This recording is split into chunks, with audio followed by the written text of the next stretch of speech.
Hello everyone and welcome back to part 10 of What If Izuku Midoriya Was Born with a Quirk. If you haven't seen the previous parts, there will be a link in the description below and the annotation above. If you're new to the channel, please consider subscribing, and if you enjoyed the video, please leave a like.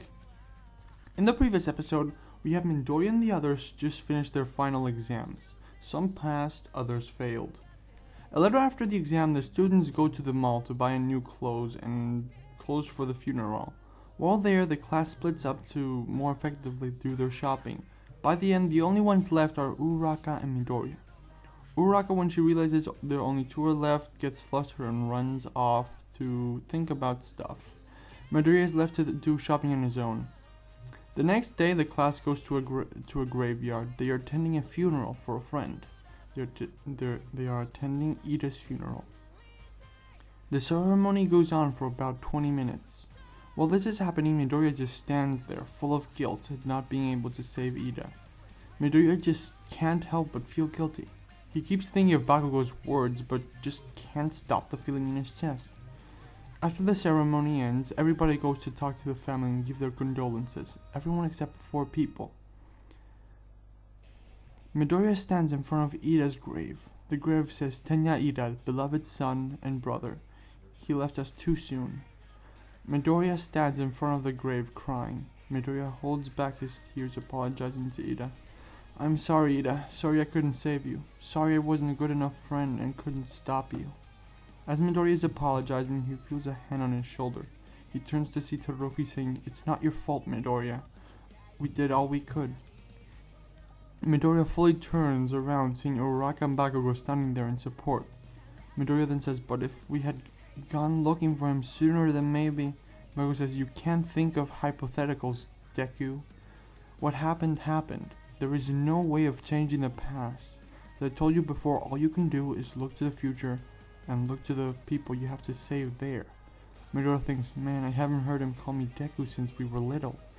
Uraraka then says, "Yeah, Midoriya. I miss Ida too and wish I could have done things different, but I can't." Midoriya falls to his knees and whispers, "What did I do to deserve such good friends?" Bakugo helps Midoriya up and says, "Come on, let's go give Ida's family our condolences." Midoriya and the rest walk towards the family to give their condolences. They walk towards Tensei. Midoriya approaches him and Tensei from his wheelchair says, "Oh hey, you must be Midoriya." Tensei has a smile on his face and says, "Ida told me a lot about you." Midoriya apologizes to Tensei. "I'm sorry I couldn't save him." Bakugo is about to reach out to Midoriya when Tensei says, "You have no need to apologize, Midoriya. Just by feeling like you do means you are a good person. Sadly, my little brother's impulses, need for revenge against the hero killer, and the fact that Stain is a formidable opponent were the reason he died. Once Ida sets his mind on something, there is no way of stopping him. I fought Stain myself. I am much more experienced than any of you. I fear that had you found Ida any sooner, you too would have been killed. I thank you for your valor, Midoriya, and hope to see great things from you in the future. Remember, retreating is not cowardly if it can save you or others. If you can't save yourself, then you have no hope of saving others." Midoriya looks at Tensei in awe. His words really touched Midoriya's heart and inspired him for the future. Midoriya, Uraraka, and Todoroki give their condolences to Tensei and Ida's mother. After the funeral is over, they all return to their homes and prepare to go to the forest training camp. Another location, maybe a bit late this time, Shigaraki walks through a mall thinking on things after recruiting some new people, thinking about his conviction. The day of the training camp arrives. The students find themselves being mocked by Monoma from Class B, but it doesn't work. Yagurosa tells everyone to board the bus in order of their numbering. An hour later, the students get out of the bus to stretch their legs, finding the wild pussycats there. The pro heroes explain to the students where they will be staying and tell them that those who arrive after lunch won't get any. One of the pussycats uses her quirk to throw the students down a cliff and creates obstacles in their way. The students land and start making their way to the camp. They encounter a mud monster. Midoriya says, "Quickly, let's work together to clear a path quicker." A few hours later, around 5:53, the 18 students arrive at the camp.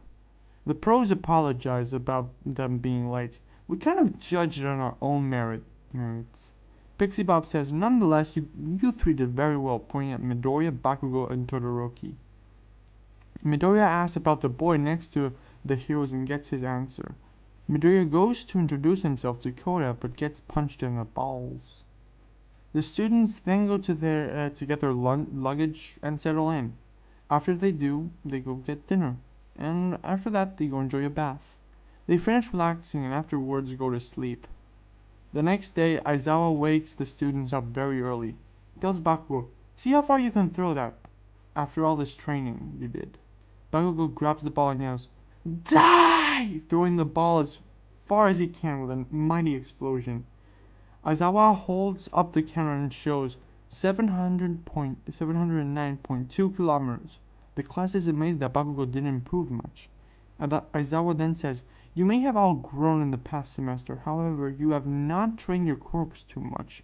That is the objective of this exercise and this training camp." The class starts training, and when Class 1B arrives, they are horrified at what Aizawa has been doing. We already know what everybody is doing to train. In this version, I'm just going to tell you what Midoriya does. The teachers and heroes have Midoriya alternating between breathing as much fire as he can and keeping it in the air, like holding it with pyrokinesis. The day passes, and at 4 o'clock, the students are told they have to prepare their own food. Most of the students of the two classes wonder why they have to prepare their own meals. And Midoriya says, "Think about it. There are many situations where pros are separated from others and have to keep civilians fed in the most dire circumstances." And Kirishima says, "Makes sense." After the dinner is done, Midoriya follows Koda's footsteps to offer him food, since he didn't get any.